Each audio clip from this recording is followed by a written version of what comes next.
के लिए सब कुछ करना पड़ता है। अब तुम ये दाना खा लेना और मैं हरी तोते के पास लकड़ियाँ लेने जा रही हूँ। मैं उससे लकड़ियाँ लाऊंगी और अपने घर का दरवाजा बनाऊंगी। रानू ये कहकर वहाँ से चली जाती है। रानू चिड़िया के जाने के बाद गौरी कौवी उसके घर आ जाती है और गुड़िया के पास जो दाना था उसे छीन लेती है और कहती है, हटो, ये दाना मुझे दो। अभी तुम्हारा पेट भरा नहीं है, किसी और को भी खाने दिया करो। लेकिन ये दाना तो मेरी मम्मा मेरे लिए ढूंढ कर लाई है, तो ऐसे कोई भला किसी से उसका दाना कैसे छीन सकता है? मैं गोरी हूँ, गोरी छीन सकता हूँ वाली यही। चलो हटो, गोरी को ये खाना बहुत अच्छा लगता है, दूसरों से छीन कर खाने में। इस तरह गोरी भोजन लेकर भाग जाती है। तभी हरी तोते कहती है, रानो, क्या आज तुम्हें दाना मिल गया था ना? हाँ, मुझे तो मिल गया था, लेकिन मैं भी भूखी हूँ क्योंकि थोड़ा ही मिला था और वो दाना मैं अपने बेटी को देके आई हूँ। वो खा लेगी और उसका पेट भर जाएगा क्योंकि वो बच्ची है ना। ये कहकर रानो चिड़िया लकड़ियाँ लेकर घर आ जाती है तो उसकी बेटी रोते हुए उससे कहती है, मम्मा, मम्मा, उस गोरी कौवी ने मेरा दाना मुझसे छीन लिया और लेकर चली गई और मुझे बहुत डांटा भी। अच्छा, ये बात है, मेरे ना रहने पर कौवी ऐसा करके गई है। उसको जरा भी शर्म नहीं आती है कि छोटे बच्चों के साथ ऐसा बर्ताव बड़ी होकर करती है। गुड़िया बेटी, तुम यही रुको, मैं अभी जाती हूँ उस कौवी के पास और उससे पूछती हूँ। रानो गोरी कौवी की तरफ जाती है। गोरी अपने बेटे को भोजन ही खिला रही थी। मेरे बेटे जग्गू, खा ले, पेट भर के भोजन खा ले। मैं ये भोजन उस चिड़िया की बेटी से छीन कर लाई हूँ। मम्मा, क्या चिड़िया आपसे डरती है?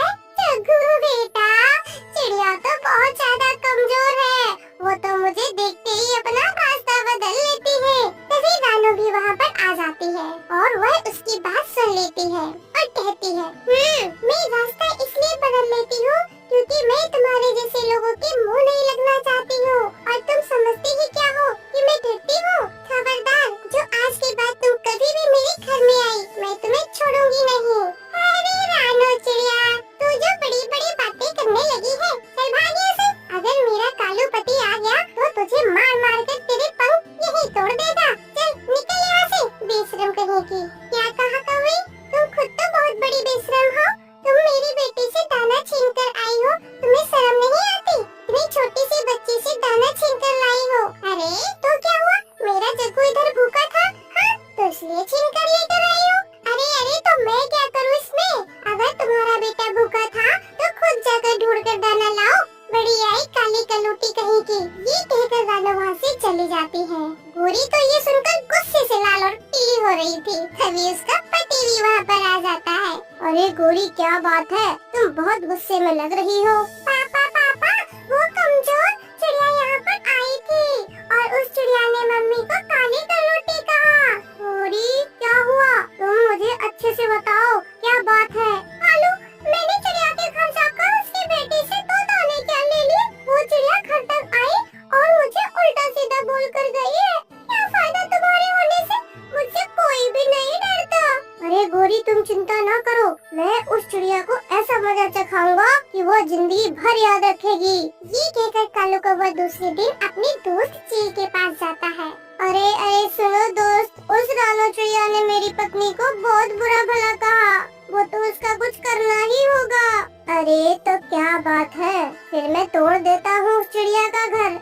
ऐसी बारिश के मौसम में इधर उधर भटकती फिरेगी। हाँ, तो ठीक है मेरे दोस्त, मैं तुम्हें इस काम के अच्छे खासे पैसे दूंगा। मेरे दोस्त, तुम बिल्कुल भी चिंता न करो। अरे समझो, तुम्हारा काम हो गया। मम्मा, सुनो, आज मैं आपके साथ ही जाऊंगी। मुझे तो उड़ना है। मेरी बेटी, अभी तुम छोटी हो, अगर तुम थक गई तो मुझे मत कहना और रात को नहीं रोना, ठीक है? ये कहकर वो दोनों माँ बेटी वहाँ से चली जाती हैं। थोड़ी ही देर में दुष्ट चील उसका घर तोड़ देता है और इधर उधर देखकर वहाँ से वापस आ जाता है और फिर अपने दोस्त कालू के पास आकर कहता है, ओ मेरे दोस्त कालू, तेरा काम हो गया, अब लाओ मुझे मेरे पैसे दो। शाबाश मेरे दोस्त, ये लो अपने पैसे और गिन लो, ये पूरे पैसे हैं। फिर मत दम दिए। अच्छा मुझे ये बताओ कि घर तुमने पूरा तोड़ दिया या फिर आधा? अरे दोस्त, मैंने उसका घर पूरा तोड़ दिया है, अब वो उसमें कभी नहीं रह पाएगी। ये सुनकर कालू खुशी खुशी अपने घर आ जाता है और अपनी पत्नी से कहता है, गोरी जरा बाहर जाकर तो देखो, मैंने चिड़िया का पूरा घर तोड़ दिया। अब चिड़िया और उसकी बेटी दोनों ही मरेंगी इस तेज बारिश में। मेरे पति कालू, क्या तुम सच कह रहे हो? तो फिर मैं अभी जाती हूँ देखने।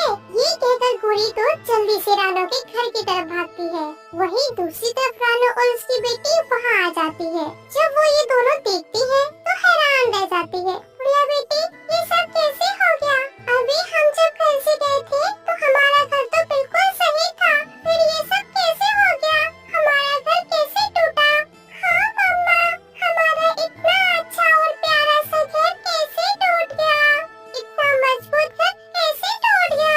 बेटी, अब तुम चुप हो जाओ, हमें कोई उपाय सोचना होगा और ये बारिश और रात गुजारने के लिए हमें कुछ करना ही होगा। रानो ऐसे कह रही थी कि तभी गोरी कभी वहाँ आ जाती है और वो रानो से कहती है, चिड़िया क्या हुआ? तेरा घर टूट गया? कैसे टूट गया? गोरी, मुझे खुद नहीं पता, मैं तो भोजन लेने गई थी, जब वापस आई तो मेरा घर टूटा पड़ा है। अरे चिड़िया, अब तो तुम माँ बेटी दोनों इस तेज बारिश में भीग भीग कर मर जाओगी। तुम्हारे पास तो घर भी नहीं है। और फिर रानो चिड़िया भी अपनी बेटी को लेकर वहाँ से जंगल की दूसरी तरफ चली जाती है। आसमान पर काले काले बादल छाए हुए थे, बारिश भी तेज होने लगी थी। वो दोनों एक जगह बैठ जाती हैं। बेटा, तेज बारिश बहुत हो रही है, अगर तुम ऐसी बारिश में भीगते रहे तो तुम्हारी तबीयत बिगड़ जाएगी। हे ऊपर वाले, तू ही हमारी मदद कर, हमने तो कभी किसी का बुरा नहीं किया, फिर ना जाने हमारे साथ ये सब क्यों हो रहा है। ये कहकर रानो चिड़िया रोने लगती है। तभी एक जादुई पेड़ से आवाज आती है, क्या हुआ प्यारी चिड़िया, तुम इस बारिश में क्या कर रही हो और तुम परेशान नजर आ रही हो, बताओ मैं तुम्हारी क्या मदद करूं? पेड़ जी, हम बहुत बुरी तरीके से परेशान हैं, क्योंकि हम बेघर हो गए हैं। हमारे पास इस बारिश में सर छुपाने के लिए अपना कोई भी घर नहीं है। मुझे समझ नहीं आ रहा कि इस बारिश में मैं अपने बच्चे की जान कैसे बचाऊं। रानो, तुम बिल्कुल भी परेशान मत हो, मैं कोई मामूली पेड़ नहीं हूँ, बल्कि जादुई पेड़ हूँ, जादुई पेड़। मैं तुम्हें अपने जादू से एक जादुई मिट्टी का घर बना कर देती हूँ, जिसमें तुम अपनी बेटी के साथ आराम से रह सकती हो और वो घर तुम्हें हर परेशानी से बचाएगा। ये कहकर जादुई पेड़ रानो चिड़िया को एक जादुई मिट्टी का घर बनाकर दे देता है, जो दिखने में बहुत सुंदर लग रहा था। रानो चिड़िया पेड़ का धन्यवाद करती है और फिर वो वहाँ से उसी घर में चली जाती है।